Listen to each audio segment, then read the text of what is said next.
December na. Ramdam niyo na ba ang nalalapit na Kapaskuhan? Sadyang ang napakabilis ng panahon. Maya-maya ay muli na nating sasalubungin ang pagpasok ng taong 2025. Pero hindi gaya ng lahat, ay malungkot na sasalubungin ng pamilya Moreno ang pagpasok ng taong 2025 dahil sa pagkawala ng isang taong malapit sa kanilang puso.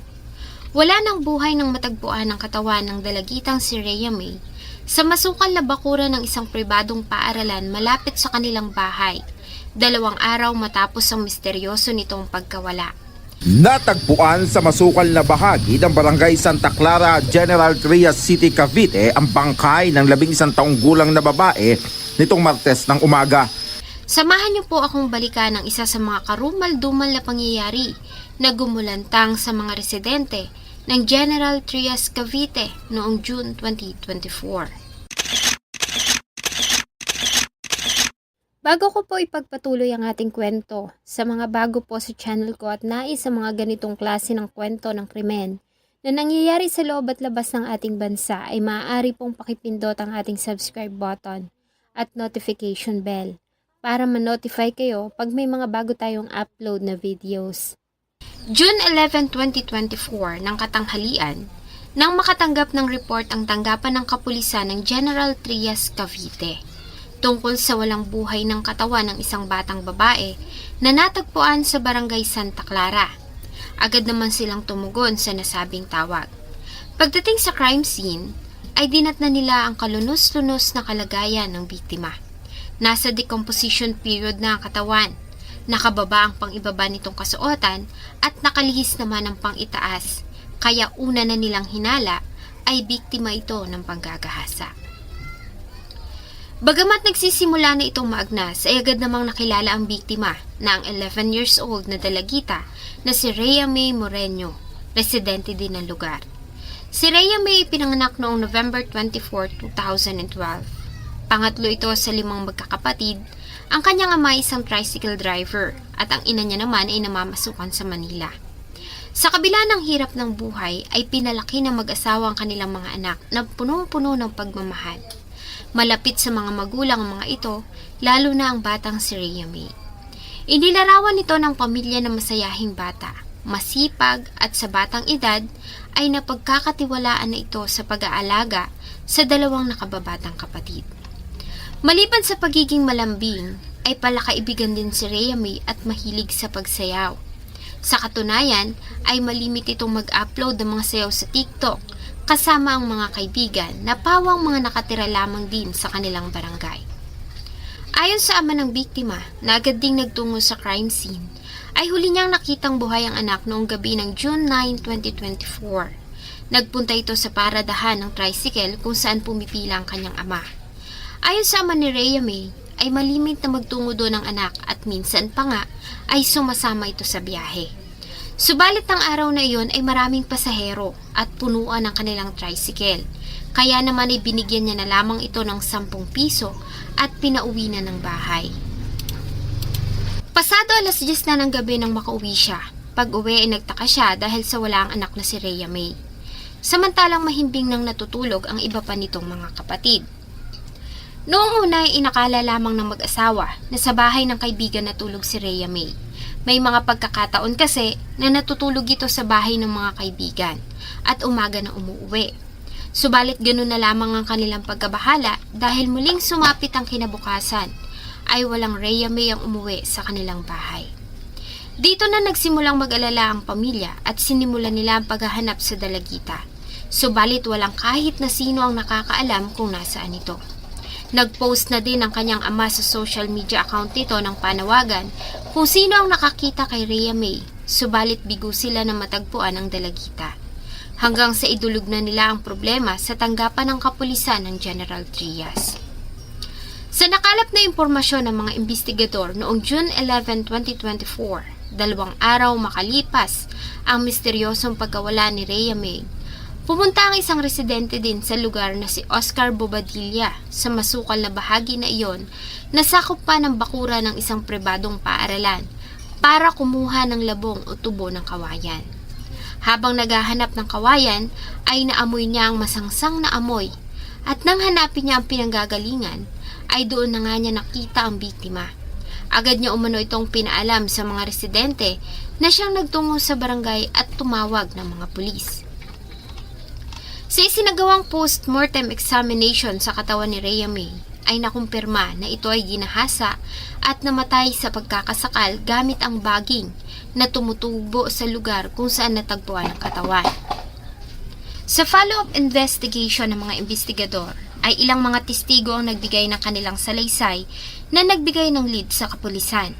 Ayon sa dalawang kapwa tricycle driver ng ama ng biktima, noong gabi ng June 9, 2024, bago sumapit ang alas 10 ng gabi, ay nakita nila ang dalagitang si Rhea May na muling bumalik malapit sa paradahan ng tricycle. Nagtungo ito sa tindahan na naroon at bumili ng sigarilyo. Nakausap pa nila ang biktima na biniro pa nga nila at dito ay napag-alaman nila na inutusan itong bumili ng sigarilyo ng isang alias Bulok. Maganda nga ng ngiti sa amin Kasi palang ngiti yon, bata na yon. Tinanong ko yung bata. Sabi ko, kanino ka akong sigarilyo yan?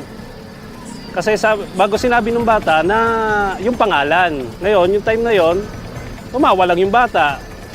Biniro namin kasi magkano ka ako yung binigay na pera sa'yo? Halagang 50 pesos. Kunin mo ka ako yung 10 pesos para may upa ka. Yun lang, ganun lang. Tapos ngumiti lang yung bata. Nakita po niyo yung bata na alanganin ng oras. And tinanong niya, bakit nandun pa ay alanganin ng oras, this oras na ng gabi. And sumagot naman po yung bata, yung biktima po natin na inutusan po ako. Tumugma din ang nasabing salaysay ng dalawang testigo sa may-ari ng tindahan na pinagbilhan ni Rhea May. Dahil dito, ay agad nilang hinanap si alias Bulok o ang 22 years old na si Chester Bobadilla, anak ng lalaking nakatagpo sa katawan ng biktima, at residente din sa nasabing barangay. Sa katunayan ay nagulat pa sila dahil kapitbahay lamang ito ng biktima. Mas lalo pang lumakas ang kutob ng mga investigador sa pagkakasangkot nito sa krimen nang hindi nila ito matagpuan at malamang hindi ito umuwi sa bahay nila mula nang mawala ang biktima. After the incident, hindi na po siya pumunta doon sa kanilang bahay. Opo. Bagay na kaduda-duda po. Hindi na rin po siya pumasok sa kanyang trabaho. Kaya naman agad na ikinasa ng General Trias PNP ang isang hot pursuit operation sa paghahanap sa person of interest, ang construction worker na si alias Bulok. Sa pakikipagtulungan ng ilang mga residente at kaanak nito ay agad din naman nilang natunton ang kinaroroonan ng suspect. June 12, 2024, nang hating gabi ay naaresto ito sa bahay ng kanyang kapatid sa barangay 1896, General Trias, Cavite. Maayos naman itong sumama sa mga arresting officers.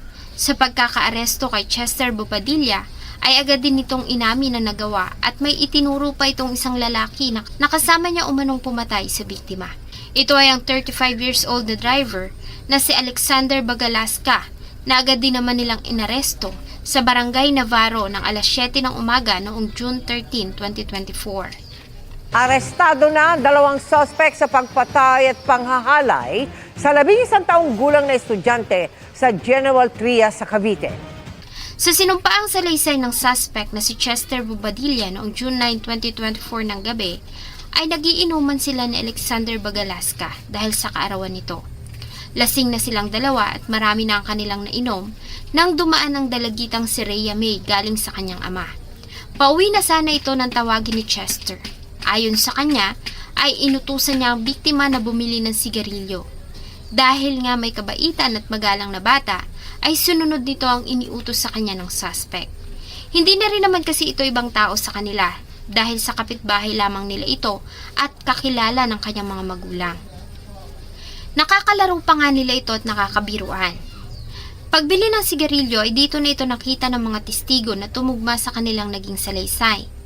Pagbalik ay iniabot ni Rhea May ang sigarilyo kay Chester at dito na ito hinila ng suspect at dinala sa masukal na kakahuyan sa likuran ng eskwelahan. Bagamat sarado ang gate ng paaralan ay may mga maaaring daanan sa likuran. Sa layo na halos kalahating kilometro mula sa bahay ng biktima, ay walang awa nilang pinagsamantalahan ang walang kalaban-laban na dalagita. Ayon pa sa kanya, ay sinakal niya ito ng baging hanggang sa tuluyan na itong malagutan ng hininga. Pagkatapos ay iniwan na nila doon ang kawawang bata at umuwi na tila walang nangyari. Ang ginawa ng dalawa ay nung pinabili nga po ng sigarilyo ng unang suspect na aresto natin, binitbit or binuhat nila papunta doon sa sukal ang biktima. Na po. And doon, ang una di umanong gumalaw doon sa bata ay yung pangalawang nahuli po natin na si alias Alex. Ang salaysay na ito ni Chester Bobadilla ay mariin namang tinuligsa ni Alexander Bagalasca. At sa halip ay mariin itong sinabi na wala siyang kasalanan at hindi totoo ang sinasabi ni Chester. Ayon sa kanya ay hindi totoo na kasama niya itong uminom at hindi rin totoo na kasama siya nitong pumaslang at gumahasa sa biktima. Ayon kay Alex ay galit sa kanya si Bobadilla dahil sa sinisingil niya ito ng utang. Ni inuman po, sinasabi niyang nag-inuman tapos ni ako daw ang naunang gumalaw sa bata. Sabi ko, paano nangyari yun? Sabi ko, ni sa inuman po hindi tayo magkatabi. Hindi naman po kami magkasama, sir. Kaya yun na din ang inano ko sa sarili ko. Bakit gano'n? Hindi naman po pwede mag-humingi ng tawad sa kanila kasi wala naman ang kasalanan dyan. Hindi. Wala po talaga kasi hindi ko po nakita ang bata. Hindi ko rin naman po siya nakita. Hindi naman po kami magkasama, sir. Kaya yun na din ang inano ko sa sarili ko. Bakit gano'n? Ako tinuturo niya ako, ang hinatid ko nung nag-inuman kami, hindi naman siya. Kasi hindi naman kami magkasama. Parang pagtitrip, parang trip po, sir. Yung ano, kasi lasing na po lasing na rin po kami eh. Ayon sa barangay ay matagal nang sakit ng ulo nila ang suspect na si Bobadilla. Ilang beses na rin itong inireklamo ng ilang residente doon sa ginagawa nitong pagnanakaw. Samantalang ang suspect naman na si Alex ay walang kahit na anong record sa barangay. Ganun pa man dahil sa pagkakadawit sa pangalan nito ng isa sa mga suspect, ang dalawa ay agad na sinampahan ng kasong paggagahasa at pagpatay sa prosecutor's office ng General Trias Cavite. Sila ay kasalukuyang nasa pangangalaga pa rin ng General Trias PNP habang hinihintay ang mga paglilitis. Hanggang hindi nahahatulan at napapatunayang sila ay nagkasala sa mata ng batas, sila ay mananatiling akusado at inosente. Samantala ay patuloy namang nananalangin at umaasa ang mga nagmamahal kay Rhea May na darating ang araw at makukuha nila ang hustisya. Makubulok po sila sa bilangguan. Gusto ko po sana ibalik yung death penalty para sa kanilang dalawa. Gusto ko po paranas sa kanila kung anong ginawa nila sa anak ko. Magbayaran nila kung ginawa nilang kasalanan. Hindi ko talaga matatanggap kung ginawa nila. Sana po ay nagustuhan nyo ang isa na namang kwento na akin pong ibinahagi. Marami pong salamat sa inyong patuloy na pagtangkilik sa akin pong mga videos. Huwag nyo pong kalimutang mag-iwan ng inyong saloobin at suggestion sa atin pong comment section. Thank you so much po and see you on my next video.